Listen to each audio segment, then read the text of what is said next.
안녕하세요, 시청자 여러분. 슈팅스타 황금별을 잡아라 진행의 고은별입니다. 땡큐 파월. 이 파월 의장이 테이퍼링에 대한 언급은 했지만 금리 인상과 다시 한번 선을 그으면서 간밤 미국 증시는 안도 랠리가 펼쳐졌죠. 우리 시장도 장 시작 후에는 이러한 훈풍이 고스란히 전해지는 듯했는데 개인들의 차익 실현 매물이 출회가 되면서 상승폭을 반납한 채 마감을 했습니다. 먼저 코스피 같은 경우에는요, 오늘 3,000선에서 출발을 알렸습니다. 장중에는 3,010선까지도 터치를 했었는데 결국에는 0.25%가량 상승한 2,983선의 거래를 마치면서 3,000선을 내어줬습니다. 코스닥은 전날에 이어서 이틀 연속 하락 마감을 했는데요. 다만 1,000선은 겨우 지켜내줬습니다. 1,001선에서 오늘 장을 마쳤네요. 특히 게임 관련주들이 차익 실현 매물이 거세게 나왔습니다. 수급 상황 확인해 보겠습니다. 유가증권 시장은 개인이 7천억 원 가까이 물량을 강하게 뱉으면서 지수를 아래로 눌렀고요. 이 물량을 외국인과 기관이 반반씩 담아냈습니다. 콜상 역시 개인이 나홀로 매물을 출회했는데요. 500억 원가량 매도한 반면 외국인이 140억 원, 기관은 330억 원가량 쌍끌이 매수를 했습니다. 외국인은 장중에 물량을 계속해서 내놓다가 장 막판에 담아내는 것으로 포지션을 변경을 했네요. 오늘 유독 국내 증시만 조금 약한 모습이 펼쳐졌습니다. 미국 증시도 안도 랠리가 펼쳐졌고 중국과 일본도 상승하면서 마감을 했는데 왜 우리 증시만 이렇게 힘을 쓰지 못하는 걸까요? 많은 분들이 이러한 시장에는 더 답답함을 느끼고 계실 것 같은데 관련된 이야기 잠시 후에 전문가님과 자세히 나눠보도록 하겠고요. 함께 하실 전문가 사진으로 먼저 만나보도록 하겠습니다.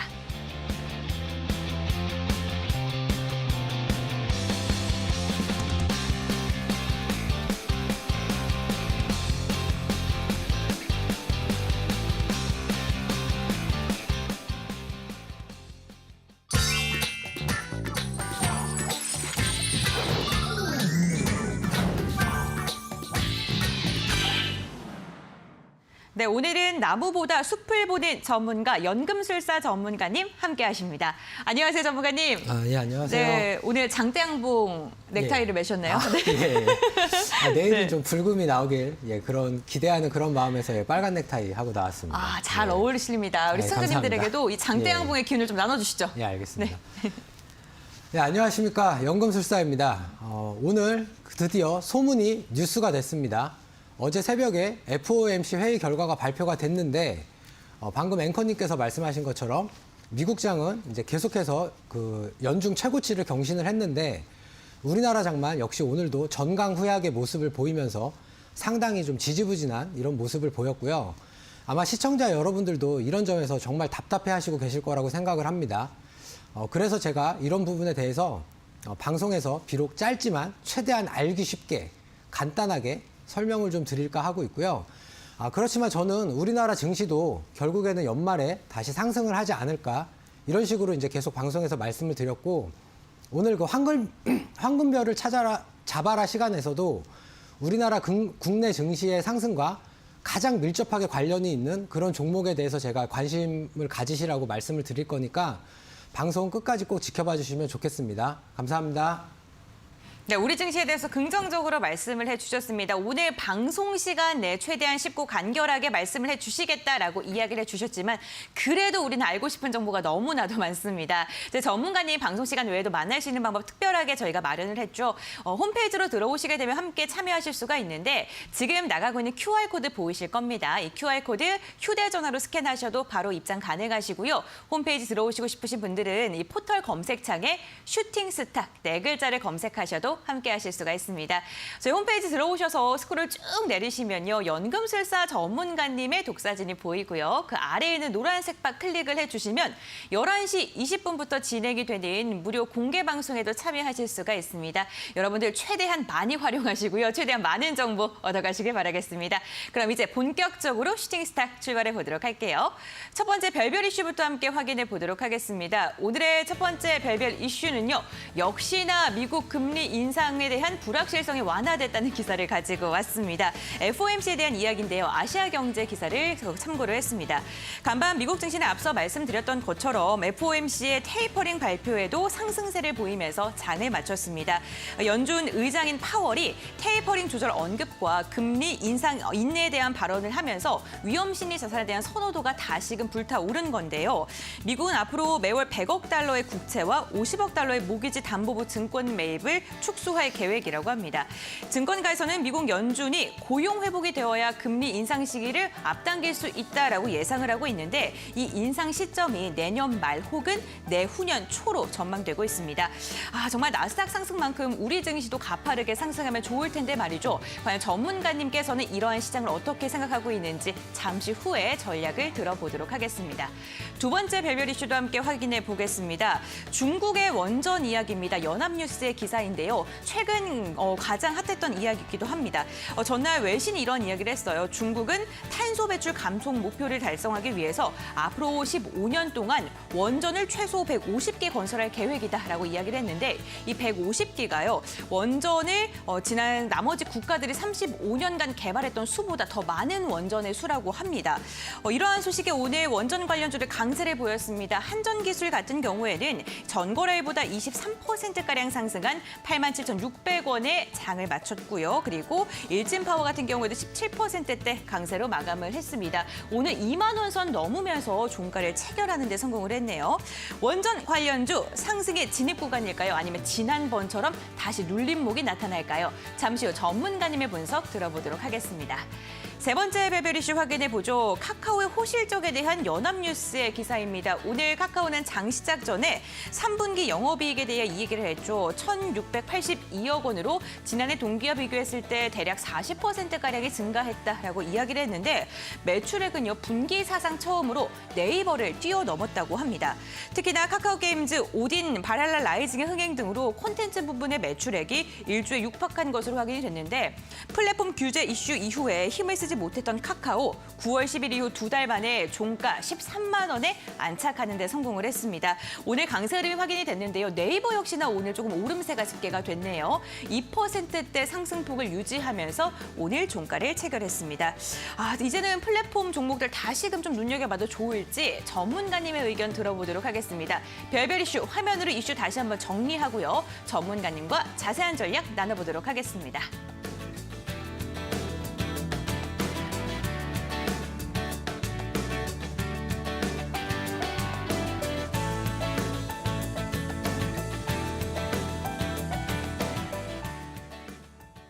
네, 첫 번째 별별 이슈부터 함께 체크해 보겠습니다. 미국 증시의 상승 랠리에도 불구하고 우리 증시는 정말 힘을 쓰지 못하고 있는 모습입니다. 오늘 오전에는 사실 좀 기대를 했거든요. 그렇죠. 우리 증시도 이제 조금 시원한 반등이 나오나 맞습니다. 했는데 개인들의 차익 실현 매물 이렇게 가파르게 또 나올 줄 몰랐어요.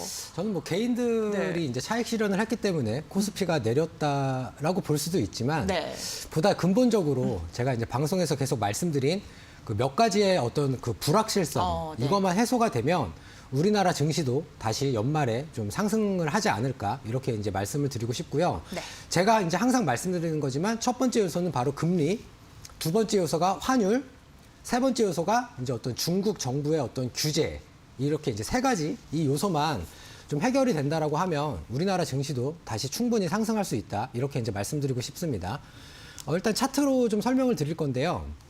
지금 뭐 보시는 것처럼 다우존스 당연히 이제 역사적 신고가 경신하고 있고 뭐 나스닥도 최근에 또 엄청나게 가파르게 이렇게 상승을 하고 있습니다. S&P 500도 마찬가지고요. 근데 이제 제가 계속 금리에 대해서 이제 말씀을 드리는데 오늘 말씀드릴 금리는 우리나라 한국은행의 기준금리가 아니라 미국의 금리예요. 근데 미국의 금리도 크게 두 가지가 있습니다. 첫 번째가 2년 만기 국채금리. 이걸 단기금리라고 하고요. 10년 만기 국채금리가 이제 장기금리라고 하는 건데 단기금리는 어떤 그 금리 인상이라던가 아니면 유동성을 긴축하는 이런 어떤 시장의 변화를 반영을 하고요. 장기금리는 어떤 미국 경기의 회복을 반영하는 이런 금리라고 보시면 됩니다. 그런데 이제 어제 같은 경우에 그 FOMC 회의 결과가 나오기 전까지 불과 며칠 전까지만 하더라도 미국의 단기금리가 엄청나게 상승을 했었어요. 그러면서 동시에 장기 금리도 상승을 했지만 장기 금리는 약간 좀 꺾이는 그런 모습이 나왔습니다. 그러니까 무슨 얘기냐면 미국의 어떤 시장 참여자들이 FOMC 회의에서 뭔가 금리 인상에 관해서 뭔가 강하게 얘기를 할 거다라는 식으로 기대를 했기 때문에 단기 금리가 가파르게 올라가고 장기 금리가 약간 꺾인 거죠. 미국 경기 회복에 대해서는 약간 불안한 그런 요소가 있기 때문에. 근데 이제 우리나라 같은 경우에는 여기서 수출 국가고 어쨌든 아직까지 주식 시장은 그 이머징 마켓에 그 분류가 되는 그런 나라기 때문에 단기 금리의 영향을 더 많이 받아요. 그 단기 금리 같은 경우에는 결과적으로 달러 강세를 의미를 하는 겁니다. 미국의 단기 금리가 올라간다라는 건. 그런데 어저께 이제 FOMC 회의 결과가 나오자마자 단기 금리는 꺾이고 장기 금리는 올라갔습니다. 그러니까 무슨 얘기냐면 단기적으로 미국의 금리 인상에 베팅을 했던 시장 참여자들이 파월 의장이 역시 이렇게 시장의 어떤 상승세를 꺾는 그런 발언을 하지 않았구나라고 생각을 하면서 단기 금리의 상승에 베팅했던 부분을 이제 걷어들인 거고 장기 금리는 오히려 계속 상승했습니다. 어제 미국 같은 경우에도 그 경제 지표들이 다 좋게 나왔기 때문에 그래서 이제 미국장이 계속 상승을 하는 거고 반면에 우리나라는 이 단기 금리의 영향을 많이 받다 보니까 수출을 하는 나라라서 이제 아무래도 계속해서 증시가 좀 지지부진한 그런 영향이 있다 이렇게 보시면 되고요.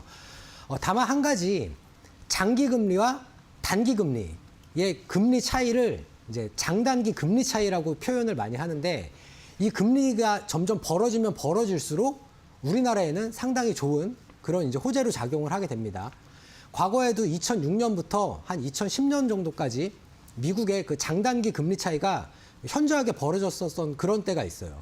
그때가 마침 우리나라 이제 종합주가 지수가 한 1,500포인트에서 갑자기 2,000포인트를 돌파하고 물론 2008년에 리먼 브러더스 때문에 꺾였지만 또 다시 금방 회복하는 이런 이제 그 미국 증시 대비해서 상대적으로 그 상당히 강한 모습을 보여줬는데 한 2011년이나 2012년부터 미국의 이 장단기 금리 차이가 줄어들기 시작을 했습니다.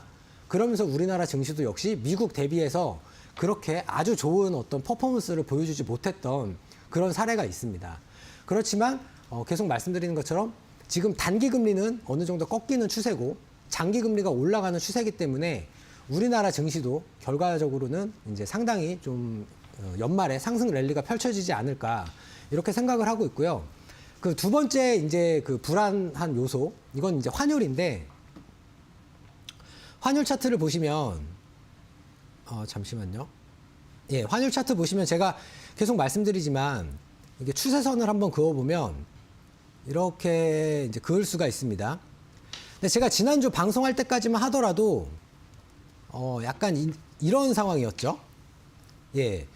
이래서 이제 환율이 어느 정도 이제 안정화가 됐다라고 이렇게 이제 말씀을 드렸는데 불과 어제랑 오늘이랑 이틀 만에 환율이 이렇게 이제 갑자기 또 상승을 했습니다. 실제로 2013년 12월에도 미국에서 그 처음으로 테이퍼링을 실시를 한다라고 했을 때 방금 말씀드린 것처럼 그 미국의 어떤 유동성을 긴축하는 그런 의미로 놓고 봤을 때 달러 강세가 이제 나오면서 이렇게 장 초반에 상승을 했다가 장 마지막에 어떤 상승폭을 많이 되돌림했던 그런 사례가 있습니다.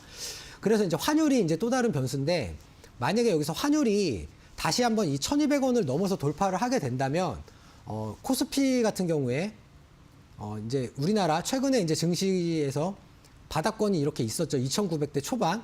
아마 이때까지도 다시 좀 내려갈 가능성도 있지 않나 이렇게 조심스럽게 예상을 하고요. 다만 환율이 여기서 다시 꺾여서 어느 정도 안정화가 된다라고 한다면 저는 우리나라 증시가 연말까지 다시 한번 상승할 것이라고 이렇게 이제 말씀드리겠습니다. 그리고 이제 마지막으로 이제 그 중국의 어떤 규제 완화에 대한 이제 불확실성이 이제 아직까지 남아 있는데 사실 중국 같은 경우는 공산주의 국가다 보니까 정부에서 마음만 먹으면 얼마든지 어떤 그 경기 회복을 이렇게 만들어낼 수 있는 그런 요소가 있습니다. 실제로 최근에 석탄 가격이 이제 급등을 했는데 중국 정부가 개입을 하면서 석탄 가격이 거의 반토막 수준으로 이제 급락을 했습니다. 이런 점만 보더라도 중국 정부가 과연 언제쯤 이 규제 완화를 풀 것이냐 이런 거에 대한 이제 불확실성이 남아 있는데 다만 중국 같은 경우에는 그 시진핑 정부가 이번에 이제 내년에 그 세 번째로 연임을 해야 돼요. 그런데 저도 이제 뉴스에서 본 거지만 중국 인구 중에 아직도 절반 정도에 해당하는 사람들이 우리나라 기준으로 봤을 때 한 우리나라의 한 60년대에서 70년대 수준의 어떤 그런 수준의 이제 생활을 하고 있다라고. 그러니까 아직까지도 중국은 상당히 좀 이렇게 경제적으로 힘든 그런 사람들이 이제 많이 있다라고 합니다. 근데 그런 사람들의 지지를 받아야지만 연임을 할 수가 있어요. 그래서 부동산도 계속 규제하는 거고, 뭐 대출도 규제하고, 뭐 명품이라던가 이런 거 자꾸 소비를 하게 되면 그런 거에도 세금을 물리고 이런 식으로 이제 규제를 하는 건데, 이제 결과적으로 이 중국의 어떤 규제 완화라는 이 불확실성이 해소가 된다라고 하면 우리나라 증시 곧 상승할 수 있을 거라고 생각을 하고 있고요. 제가 처음에 말씀드린 것처럼 그 황금별을 잡아라 시간에 우리나라 국내 증시 상승과 가장 밀접한 연관이 있는 이런 종목에 대해서 제가 말씀을 드릴 거니까 방송 끝까지 꼭 지켜봐 주시면 감사하겠습니다.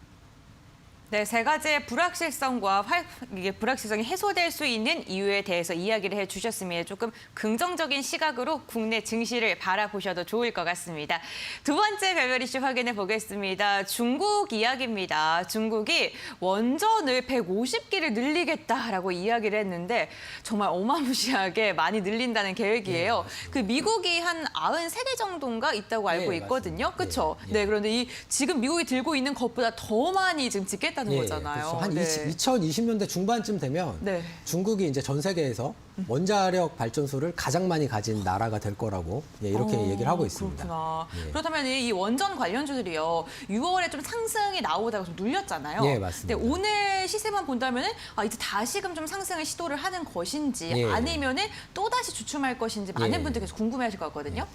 일단 그 원전 관련주 같은 경우에는 어떤 우리나라의 기술력이라던가 아니면은 향후 이제 전 세계적으로 놓고 봤을 때 이 원자력을 앞으로 이제 건설하려는 나라들이 상당히 의외로 많이 있어요. 그래서 어떤 수주를 따올 수 있다라거나 이런 이제 펀더멘탈적인 측면은 풍부한데 이제 제가 봤을 때는 단기적인 어떤 모멘텀 그게 이제 결국은 정부의 어떤 정책적인 뒷받침이라고 생각을 합니다. 그래서 이런 부분이 이제 더 이렇게 이제 정부 어떤 정책의 변화가 발생을 한다면 원전 관련주들은 다시 한번 이런 어떤 대세 상승이 나올 수 있는 이제 그런 종목이라고 그런 업종이라고 이렇게 생각을 하고 있고요. 방금 앵커님께서도 말씀하셨지만 중국이 원자력 발전소를 무려 150기나 건설을 한다고 합니다. 그 원자력 발전소를 건설하는 가장 큰 이유가 바로 그 탄소 배출 감축을 위해서, 즉 탄소를 줄이기 위해서 원전을 건설을 하는 거예요. 근데 지금 영국의 이제 글래스고라는 그런 도시에서 각국의 정상들이 모여서 제26차 UN 기후 변화 환경 특약에 대해서 이제 회의를 하고 있습니다.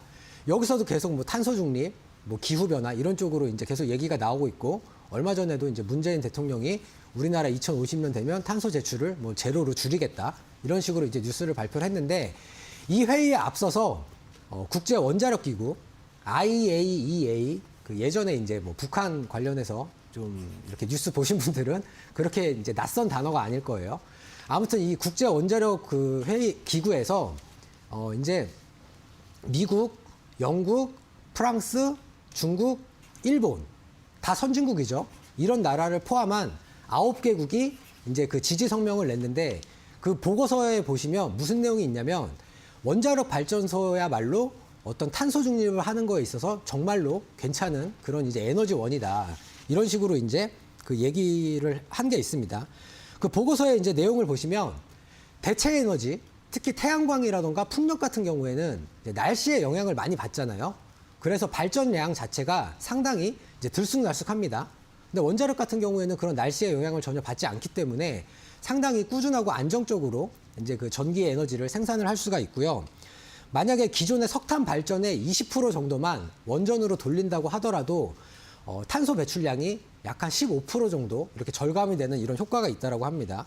그리고 또 지난달 11일에 프랑스, 체코, 뭐 핀란드 이런 이제 유럽의 그 10개국의 이제 경제장관들이 EU에다가 이제 건의를 하기를 원자력 발전을 이제 그 EU의 지속 가능한 에너지원으로 좀 이제 목록에 추가를 시켜달라 이런 식으로 이제 그 요청을 했습니다. 그런데 제가 여태까지 말씀드린 나라들 중에서 독일이 빠져 있죠. 그리고 우리나라도 역시 아직까지도 원전에 대해서 상당히 좀 부정적인 입장입니다. 그렇기 때문에 다시 한번 말씀드리지만 이제 장중 특징주 시간에서도 제가 다시 한번 말씀을 드릴 건데 이 원자력 관련해서 충분히 펀더멘탈은 가지고 있어요. 그렇지만 어떤 정부의 어떤 정책이라는 이런 모멘텀이 뒷받침이 돼야 되기 때문에 이런 부분이 조금만 확인이 된다라고 한다면 원자력 관련주 충분히 상승할 수 있다라고 이렇게 생각합니다. 네, 정말 원전 기술을 필요로 하는 국가들이 점점 더 늘어나고 있는 것 같습니다. 국내가 그만한 기술력을 갖고 있는 만큼 그에 대한 기대감도 나올 수 있는 상황인데요. 관련 이야기 한번 참고하셔서 특징주들 참고해 보시면 좋을 것 같습니다. 네, 세 번째 별별 이슈 확인해 보겠습니다. 카카오인데요. 카카오가 호실적을 발표를 했습니다. 드디어 분기 사상 처음으로 네이버의 실적을 넘는 데 성공을 했어요. 네, 와 이제 시가총액도 넘어서는 건가요? 네. 글쎄요. 예. 플랫폼 주가 좀 예. 다시금 상승할지 많은 분들이 좀 기대를 하고 계실 것 같아요. 예, 맞습니다. 물려 계신 분들도 많이 계실 것 같거든요. 예, 그렇죠. 일단 뭐 제가 방송에서 계속 이제 코로나에서 위드 코로나로 바뀌고 네. 언택트에서 컨택트로 바뀌고 또 유동성이 엄청나게 풍부했다가 유동성이 이제 조금씩 줄어드는 이제 어떤 시장의 여러 가지 변화가 발생을 하면서 이제 주도주가 바뀌는 단계라고 이렇게 말씀을 드렸습니다. 네. 그렇지만 최근에 우리나라 장이 워낙 이제 혼란스럽다 보니까 사실 이게 주도주라고 할 만한 섹터가 진짜 길면 한 이틀 정도 가고 지금 3일까지도 거의 못 가요. 3일 천안은 뭐 진짜 고사하고 하루나 이틀이면 맞아요. 계속해서 이제 순환매가 나오다 보니까 다 꺾이는 상황인데 방금 이제 뉴스에서도 이제 확인하셨겠지만 저는 뭐 카카오라던가 이제 차트로 좀 설명을 드릴게요. 카카오라던가 아니면 이제 네이버 같은 이런 기업들이 당연히 여기서 뭐 위드 코로나로 간다 그래서 사람들이 기존에 어떤 상당히 익숙해져 있잖아요. 카카오랑 네이버에. 이런 걸 뭐 어느 날 갑자기 다 끊어버릴 수는 없습니다. 그리고 3분기 실적도 상당히 좋게 나왔고요. 또 카카오 같은 경우에는 어저께 그 카카오페이 자회사 상장도 했고 또 카카오 게임즈가 지금 오딘이라는 그런 게임으로 인해서 매출도 상당히 많이 일어나고 있고 카카오 게임즈 주가도 지금 상당히 좋아요. 오늘 게임주 중에서 거의 유일하게 올랐는데 그렇지만 저는 이런 이제 카카오나 네이버 같은 이런 종목들이 이렇게 하락하던 추세에서 반등이 나오는 게 다시 한번 어떤 시장의 주도주가 되기에는 좀 약간 부족하지 않나 이렇게 생각을 하고 있고요. 이제 카카오 같은 경우에는 차트로 봤을 때 여기 보시면 이때 이제 갭으로 이제 이렇게 발생한 이런 게 있죠. 그래서 제가 계속 말씀드리지만 신규로 만약에 접근을 하신다고 한다면 약간 트레이딩 관점에서 놓고 봤을 때 한 14만 원이라던가 제가 좀 선을 그어 드릴게요. 14만 원이라던가 아니면 한 14만 한 5천 원? 뭐 이 정도까지 조금 짧게 보시고 들어가시는 게 좋지 않을까 이렇게 생각을 하고 있고요. 만약에 기존에 가지고 계신 분들이라고 한다면 어쨌든 지금 바닥권에서 최근에 기관 수급이 이렇게 상당히 강하게 들어오고 있습니다. 그러니까 가급적이면은 좀 추가 매수를 하셔서 평균 매수 단가를 낮추신 다음에 방금 제가 말씀드린 이 정도 가격대에서 한번 수익 실현을 하는 게 좋지 않을까 이렇게 이제 말씀드리고 싶습니다. 네, 카카오 지금 고점에서 물려 계신 분들도 많이 있으실 것 같은데 추가 매수에 대한 타점도 잡아주셨고요. 목표가도 언급을 해주셨습니다. 관련 종목 보유하고 계신 분들 이 부분 좀 참고를 해보시면 좋을 것 같고요. 별별 이슈 화면을 통해서 다시 한번 정리해드리겠습니다.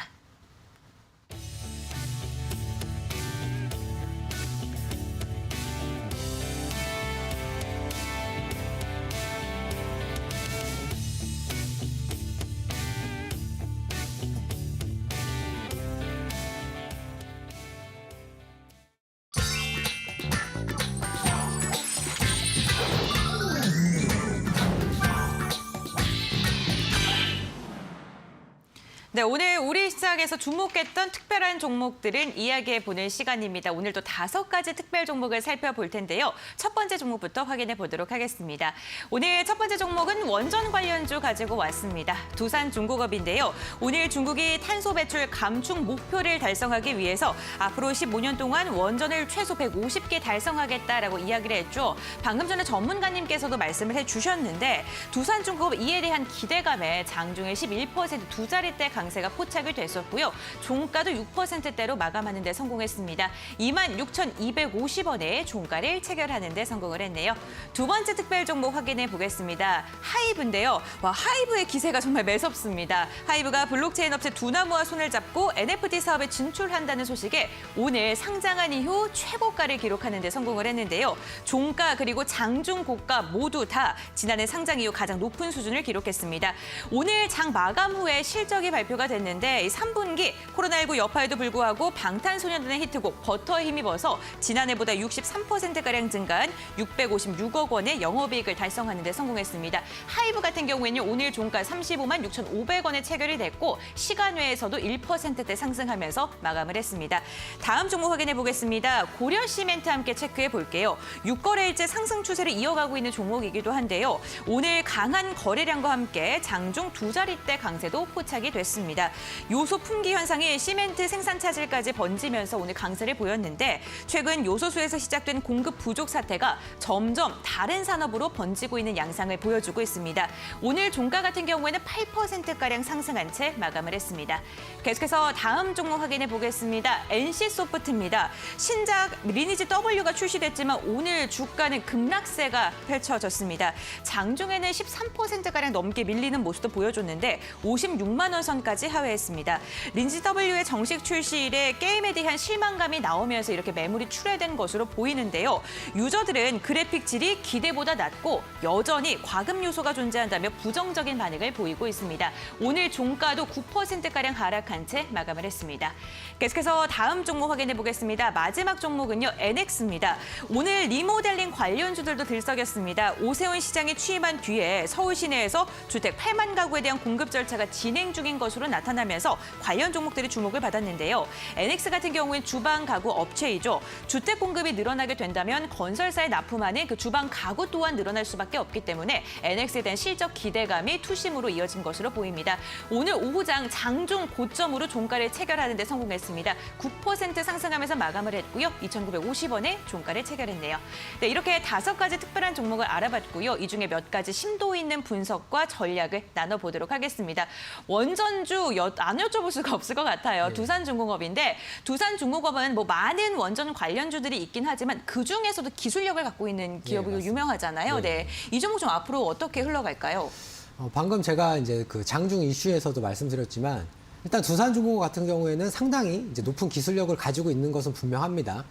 그리고 지금 그 중국에서 이제 150기의 원전을 이제 생산을 한다라고 이제 건설을 하겠다라고 뉴스가 나왔는데 지금 중국뿐만이 아니라 뭐 사우디아라비아를 포함한 어떤 이런 중동 그리고 제가 아까 방금 말씀드린 것처럼 유럽에서도 동유럽 국가들이 지금 원전을 계속해서 좀 짓고 싶다라는 식으로 얘기를 많이 하고 있죠. 그래서 그 한국무역협회에 따르면 향후에 뭐 중동이라던가 아니면 유럽 쪽에서 원자력 발전소의 어떤 건설을 검토하고 있는 그 기수만 무려 352기라고 합니다. 그러니까 중국이 지금 150기 짓는다 그래서 이 두산중공업이 차트 보시면 오늘 이렇게 장중에 한 10%까지 급등을 했었고 이렇게 이제 상승을 했는데 무려 이거보다 2배가 더 많은 엄청나게 많은 원자력 발전소를 전 세계에서 이제 짓는다라고 이제 이렇게 얘기를 하는 거죠. 그리고 이제 두산중공업 같은 경우에는 사실 여태까지 계속 어떤 기업에 대해서 발목을 잡았던 게 일단 그 어떤 그 부채 비율이 높고 좀 유동성이 안 좋다라는 이런 이제 어떤 기업 자체에 대한 어떤 그런 위기감 이런 게 있고 사실 지금까지도 채권단의 관리를 받고 있는 그런 종목입니다. 그렇지만 오늘 또 뉴스에 나오기를 그 자회사 중에 두산건설을 매각을 해서 어떤 회사의 유동성을 확보를 하겠다라는 이제 그런 뉴스가 나온 게 있고요. 또 최근에 그 두산밥켓이라고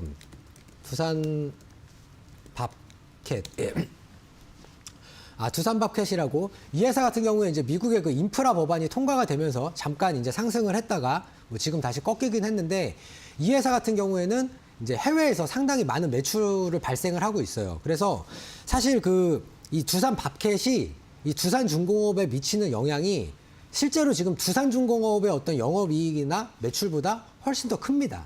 어쨌든 이렇게 이제 우량한 자회사를 가지고 있기 때문에 저는 두산중공업 계속 말씀드리지만 어떤 정부의 어떤 정책적인 그런 스탠스만 좀만 변화가 된다라고 한다면 충분히 상승할 수 있는 그런 종목이라고 생각을 하고요.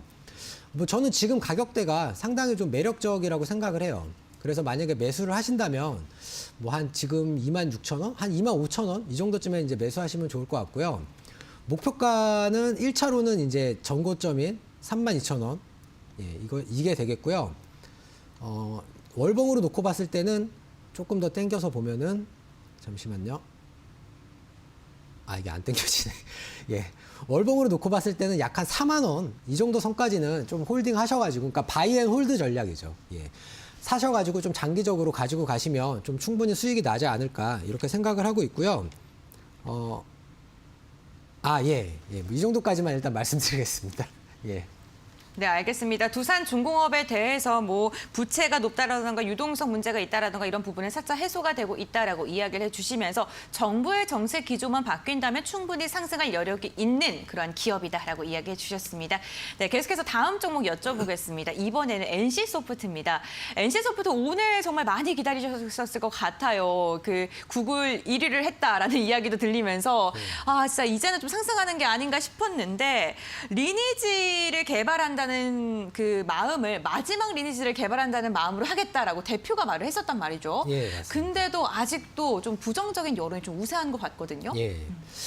일단 차트를 보시면 네. 이제 여기 8월 26일 날 이 날짜에 이제 그 블레이드 앤 소울 2라는 그런 이제 모바일 게임을 출시를 했는데 그날 출시를 하자마자 한 10% 정도, 15%구나. 15% 정도 가까이 이렇게 이제 급락을 했습니다.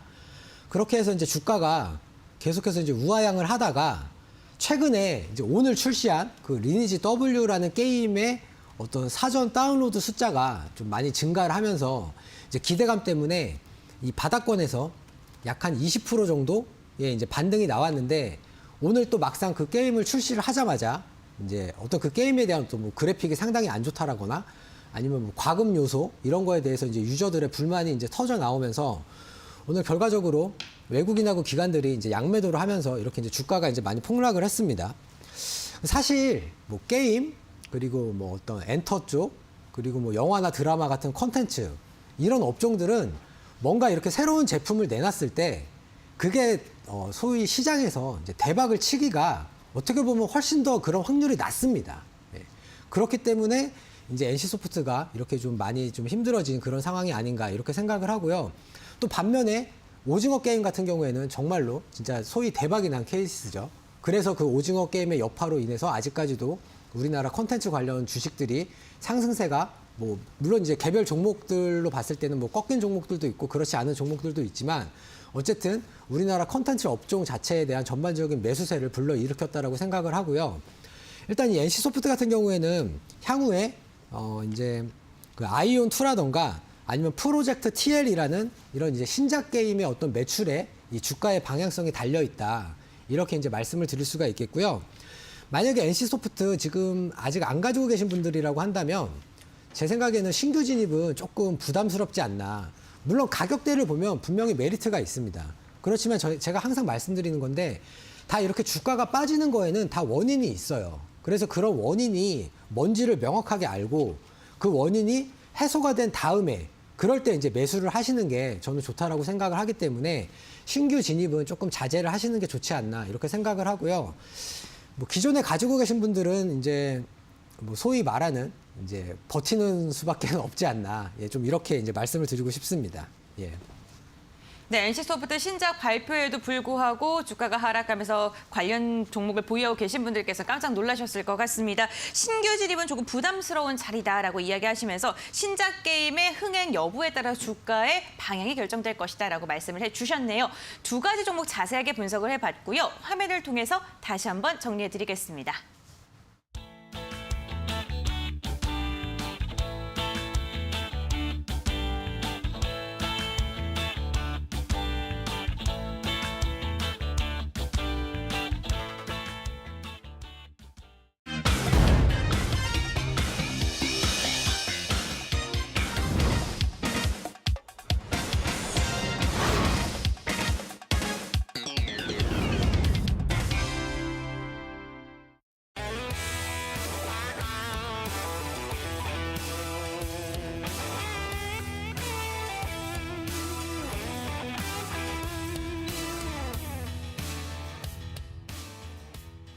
연금술사 전문가님의 황금별을 중간 점검하는 별 5개 종목 리뷰 시간입니다. 연금술사 전문가님의 지금 탑3 수익률을 보고 왔는데요. 세 가지 종목의 수익률을 보니까요. 우신 시스템 같은 경우에는 10월 14일 공략주를 말씀해 주셨는데 4거래일 만에 10%에 가까운 상승률을 달성하는 데 성공을 했습니다.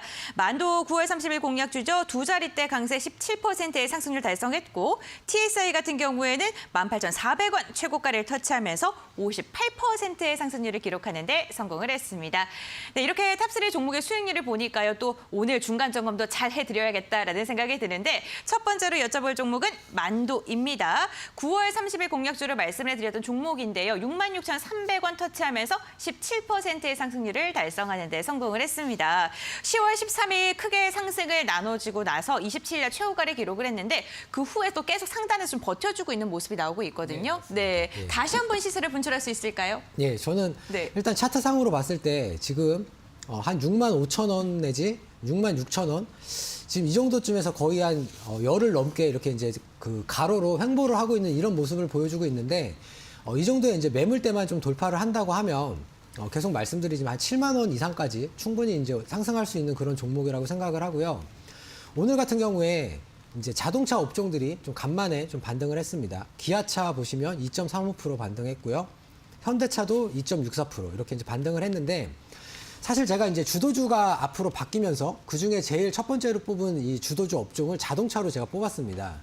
근데 자동차 같은 경우에는 원래 이제 3분기 실적이 좀 안 좋다라는 건 누구나 다 알고 있었고 그 차량용 반도체에 대한 그 공급 부족 때문에 이게 이제 4분기에 어떤 실적이 좋아질 거라고 예상을 많이 했는데 막상 4분기에도 실적이 그렇게 좋을 것 같지는 않아요. 한 내년 1분기나 정말 최악의 경우에는 그러니까 지금 이제 발생하고 있는 이런 매출에 대한 이연 효과가 내년 1분기나 아니면 내년 2분기쯤에 좀 나타날 그럴 가능성이 있다라고 이렇게 말씀을 드릴 수가 있는데 어쨌든 만도 같은 경우에는 뭐 계속 말씀드리지만 자동차 부품주기 때문에 뭐 당연히 현기차 우리나라 이제 국산차들이 잘 팔리면 좋겠지만 이 만도 같은 경우에는 해외에 뭐 폭스바겐이라던가 아니면 미국의 GM 이런 차들이 많이 팔리는 것도 역시 실적에 좋은 영향을 미칠 수 있습니다.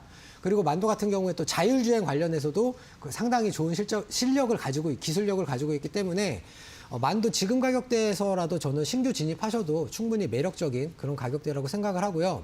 뭐 계속 말씀드리지만 이 지금의 이 매물 구간만 좀 소화를 한다면 7만 원 이상으로 충분히 상승할 수 있다. 이렇게 이제 말씀드리고 싶습니다. 네, 만도 신규 진입도 가능한 시점이다라고 말하면서 목표가 7만 원까지도 말씀을 해주셨습니다. 두 번째 저희 황금별 종목도 말씀해 보겠습니다. 영업무역이고요. 9월 23일 공략주로 소개를 해드렸습니다. 48,000원을 터치하면서 7%의 상승률을 기록하는 데 성공했는데 패션 관련주이기도 하고 그렇다면 위드 코로나 관련주이기도 하겠죠. 지금 이게 계속해서 박스권 움직임 이어가고 있는데 지금이 좀 하단 같거든요. 예, 매수해도 좋을까요? 예, 저 영업무역 역시도 지금 가격대가 전 상당히 이제 매력적인 가격대라고 생각을 하고 있고요. 10월 31일 뉴스에 이제 보면은 11월 1일부터 이제 위드 코로나 정책이 이제 본격적으로 시행이 됐죠. 근데 그 전날 뉴스에 보면은 이 영업무역에서 파는 그 겨울용 패딩 중에 이제 가장 유명한 게 이제 바로 노스페이스입니다. 뭐 노스페이스를 포함해서 뭐 K2 그리고 요즘에 이제 젊은 친구들이 많이 입는 옷이 내셔널 지오그래픽이라는 그 브랜드에 이제 패딩을 많이 입는다고 해요. 근데 전부 다 매출이 최소 40%에서 60% 이렇게 이제 증가를 했고 특히 노스페이스 같은 경우에는 최근에 이제 그 중고 물품을 거래하는 그런 이제 플랫폼이 있는데 거기서 그 중고 물품이 오히려 신상품보다 15%에서 한 50% 정도 가까이 더 비싼 가격에 팔리고 있다라고 하면서 이제 그 점포가 문을 열었는데 사람들이 그 신상품을 사기 위해서 줄을 서서 기다리는 이제 그런 광경까지 펼쳐졌다라고 합니다. 그래서 사실 이 그 패션 관련해서도 종목들이 여러 개가 있지만 뭐 제가 그 중에서 이제 영업무역을 제일 좀 선호를 하는 이유는 이런 뭐 겨울용 패딩도 있고 또 스카시라는 전기 자전거 이런 브랜드도 있고 또 계속 말씀드리지만 그 룰루레몬이라는 전 세계 1위의 그 레깅스 회사에도 이제 그 레깅스 관련된 제품을 납품을 하기 때문에 영업무역 역시도 지금 가격대에서 신규 진입하셔도 저는 충분히 괜찮다라고 생각을 하고 있고요. 역시 이 종목도 한 47,000원 이 정도의 이제 박스권 상단만 돌파한다면 한 5만 원 이상까지 충분히 갈 수 있는 그런 종목이라고 생각을 합니다. 예. 네, 다양한 모멘텀을 안고 있기 때문에 지금 가격이 충분히 매력적이다라고 말씀을 해주셨네요. 다음 종목도 한번 여쭤보도록 하겠습니다. 현대건설입니다. 최근에 테마적으로 순환매가 나오고 있는데 이 종목 같은 경우에 0.36%의 상승률을 자랑을 했네요. 이 종목 매수하신 분들 언제쯤 건설주의 시대가 올 것인가라고 궁금해하실 것 같습니다. 네. 네, 이제는 좀 상승할 때도 되지 않았을까요? 사실 현대건설 네. 같은 경우에는 제가 이제 처음 나왔을 때 네. TSI랑 같이 이제 두 가지 종목을 추천을 해드렸는데 좀 약간 안정적인 거 원하시는 분들한테 추천을 해드렸는데 그 다음 날 잠깐 상승했다가 뭐 차트 보시면 아시겠지만 뭐 이제 계속 지속적으로 좀 우하향했고 최근에 이제 바닥권에서 조금 반등이 나오고 있는 그런 상황이에요. 근데 이제 제가 건설주에 좀 다시 주목을 하고 싶은 이유는 뭐냐면 아까 그 장중 특징주에서도 고려 시멘트가 나왔지만 지금 차트를 보시면 시멘트 업종들이 최근에 바닥권에서 이렇게 이제 강하게 반등이 나오고 있습니다. 예. 이제 시멘트 업종들이 이렇게 반등이 나온다는 건 결과적으로 시멘트 기업의 실적이 좋아진다라는 건데 시멘트 기업의 실적이 좋아지려면 당연히 시멘트를 많이 팔아야겠죠. 시멘트를 어디다 팔까, 앵커님? 시멘트요? 예. 건설 업체들에게. 네, 맞습니다. 그래서 저는 당연히 이 시멘트 회사들의 주가가 지금 움직이고 있기 때문에 네. 그 다음으로는 이런 건설 회사들의 주가가 움직일 거라고 이렇게 이제 말씀을 드리고 싶고요.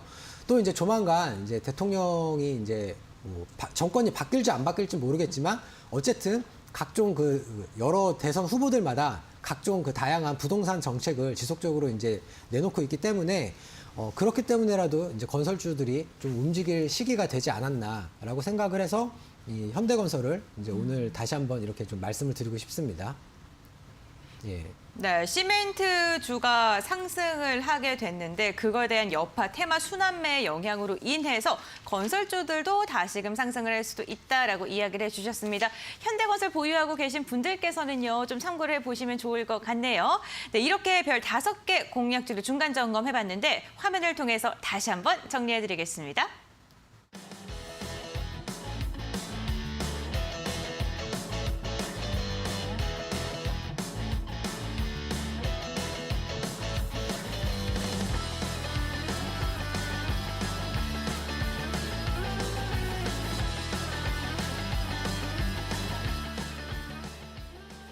네, 연금술사 전문가님의 아주 특별한 종목을 알아가는 시간, 황금매를 잡아라 시간입니다.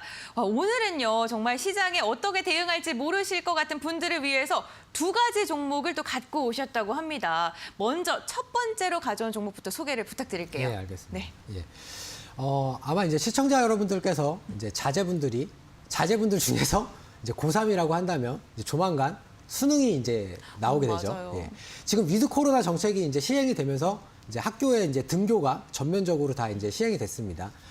그래서 이제 제가 가지고 온 종목은 바로 이제 그 비상교육이라는 종목인데 이 종목 같은 경우에는 물론 온라인 교육 사업도 하지만 이제 그러니까 교재를 출판하는 그런 쪽에 이제 좀 더 특화가 돼 있는 그런 회사예요. 그래서 이 종목은 조금 이제 단기로 좀 보자라고 이렇게 말씀을 드리고 싶고요. 일단 차트를 보시면 바닥권에서 지금 서서히 조금씩 움직이고 있고요. 물론 아직까지 뭐 기관이라던가 외국인의 그렇게 강한 수급이 들어오지는 않고 있긴 합니다만 어쨌든 차트상으로 지금 의미 있는 반등이 이렇게 좀 나왔다라고 저는 생각을 하고 있어요. 그래서 수능이 이제 11월 18일, 이번 달 18일이기 때문에 좀 어느 정도 짧게 보고 단기적으로 공략을 하는 게 좋겠다라고 이렇게 이제 계속 말씀을 드리고 싶고요. 일단 목표가는 한 11,000원 정도? 예. 이 정도까지 일단 이렇게 보시면 좋을 것 같고요. 손절가는 약 한 7,000원 선 정도. 예. 이렇게 해서 좀 단기 공략주로 한번 이렇게 시청자 여러분들께서 한번 접근을 해보시면 좋겠다. 이렇게 이제 말씀드리고 싶습니다. 네, 첫 번째 황금별은 비상교육이었습니다. 단기 공략주로 말씀을 드렸는데 목표가는 11,000원 그리고 손절가는 7,000원으로 제시를 해주셨습니다. 나는 좀 단기적으로 수급이 몰리는 걸 좀 얻고 싶다라고 생각을 하신 분들께서는 비상교육 참고해 보시길 바랄게요. 네, 이번에는 또 2번째 종목도 여쭤봐야겠죠. 여기서 끝이 아니라는 거. 네, 2번째 황금별은 무엇일까요? 아마 시청자 여러분들께서 이 종목을 말씀을 드리면 네. 아마 많이 놀라실 거예요. 어떤 종목이길래? TV에서 과연 이런 종목을 추천하는 사람이 있을까라는 생각이 들 정도라고 저도 이제 개인적으로 그렇게 생각을 하는데 네. 바로 두 번째 종목은 삼성전자입니다. 아. 삼성전자요? 예, 네. 제가 사실 여태까지 방송에서 계속 삼성전자 이제 그 코스피 차트랑 비교를 하면서 아직까지도 코스피에 대해서 좀 저평가돼 있다. 그러니까 주가가 차트상에서 그렇게 의미 있는 반등이 나오지 않았기 때문에 뭐 지금 살 때가 아니다라고 이렇게 말씀을 드렸는데 일단 삼성전자 같은 경우에는 제가 이제 오늘 방송 처음에 말씀드린 것처럼 우리나라 증시가 결과적으로 우상향한다라고 놓고 봤을 때 외국인들이 삼성전자를 사지 않으면 우리나라 종합주가지수가 올라갈 수가 없습니다. 네. 그리고 앵커님한테 제가 한번 질문을 드리고 싶은데 네. 삼성전자가 우리나라 회사라고 생각하세요? 아니면 뭐 어느 나라 회사라고 생각을 하세요? 우리나라요. 우리나라 회사라고 생각을 하시죠. 그런데 이제 여기 화면을 보시면 네. 이게 이제 외국인들 보유 비중인데 네. 최근에 외국인들이 이렇게 엄청나게 물량을 진짜 말도 안 되게 팔고 있지만 그럼에도 불구하고 보유 비중은 여전히 50%가 넘습니다. 그러니까 삼성전자는 사실 주주 구성으로 보면 우리나라 회사가 아니에요. 그냥 외국인의 회사죠. 그래서 시청자 여러분들께서 아무리 막 동학 개미로 열풍으로 하셔가지고 삼성전자 싸니까 막 아무리 사신다고 하셔도 결과적으로는 외국인들이 사지 않으면 이 회사의 주가는 절대로 반등을 할 수가 없습니다. 그런데 여기서 이 외국인 보유 비중 이게 빨간색인데 제가 좀 보이기 쉬우라고 이렇게 좀 이렇게 해드릴게요. 지금 외국인들이 왜 이렇게 삼성전자를 많이 팔고 있냐? 근데 많이 팔았음에도 불구하고 아직까지도 이 50%가 넘는 이 보유 비중을 유지하고 있을 수 있는 원인이 뭐냐라고 말씀을 드린다면 잠시만요. 예, 여기 보시면 외국인 보유 비중이 이렇게 수직으로 상승을 했던 때가 있어요. 예. 이게 이제 무슨 이슈가 있었냐면 이때 당시에 삼성전자가 자사주를 매입을 해서 소각을 했습니다. 그러니까 외국인들 입장에서는 정말 막 10년, 20년 장기적으로 투자를 했는데 자기네들은 삼성전자 주식을 더 사지도 않았는데 갑자기 멀쩡히 있던 주식 수를 줄여버리니까 보유 비중이 늘어난 거예요. 그랬다가 갑자기 올해 초에 삼성전자가 지금 막 뭐 9만 전자, 10만 전자 얘기 나오면서 갑자기 이제 급등을 했죠. 그러다 보니까 당연히 어떤 포트폴리오 조정하는 과정 속에서 삼성전자 주식을 매도한 게 아닌가라고 이렇게 이제 조심스럽게 말씀드리고 싶고요. 지금 이제 과거에 한 10년치를 평균적으로 놓고 봤을 때 지금 외국인 보유 비중이 이제 거의 한 50% 정도 가까이 이제 많이 줄었습니다. 그렇기 때문에 이제는 외국인들도 삼성전자를 좀 다시 사지 않을까 이렇게 이제 말씀을 드리는 거고요. 예. 뭐 삼성전자에 대해서 사실 목표가라던가 어떤 손절가를 말씀을 드리는 게 뭐 그렇게 큰 의미는 없습니다만, 예. 어쨌든 이제 목표가는 잠시만요. 네, 한 10만 원으로 시원하게 말씀해 주시죠. 네. 뭐 10만 원까지 가면 좋겠지만 이게 네. 지금 차트가 예, 목표가는 일단 한 8만 5천 원 정도 네. 이렇게 보고 있고요. 뭐 손절가도 뭐 제가 말씀드려도 손절 안 하시겠지만 손절가 한 6만 원 정도로 이렇게 이제 말씀을 드리고 싶습니다. 그리고 이제 오늘 무료 방송에서도 최근에 이렇게 이제 그 어떤 이슈가 되고 있는 그 중국발 어떤 요소수 부족 현상 그리고 또 어떤 요소 비료에 대한 어떤 부족 현상과 관련돼서 이제 시세가 분출하기 직전인 이런 종목을 제가 이제 가지고 왔으니까 방송 마치고 무료 방송에도 꼭 많이 참여하셔가지고 좋은 정보 많이 받아가시면 좋겠습니다. 네, 오늘 장기적으로 눈여겨볼 좋을 공약주는 삼성전자였습니다. 목표가 8만 5천 원 그리고 손절가 6만 원으로 제시를 해주셨으니까요. 참고해 보시면 좋을 것 같고요. 뭐 별다른 또 종목에 대한 이야기 궁금하신 분들께서는 저희 방송 끝나고 진행되는 무료 공개 방송에도 참여해 주시길 바라겠습니다. 황금배 공약주 화면을 통해서 다시 한번 정리해 드릴게요.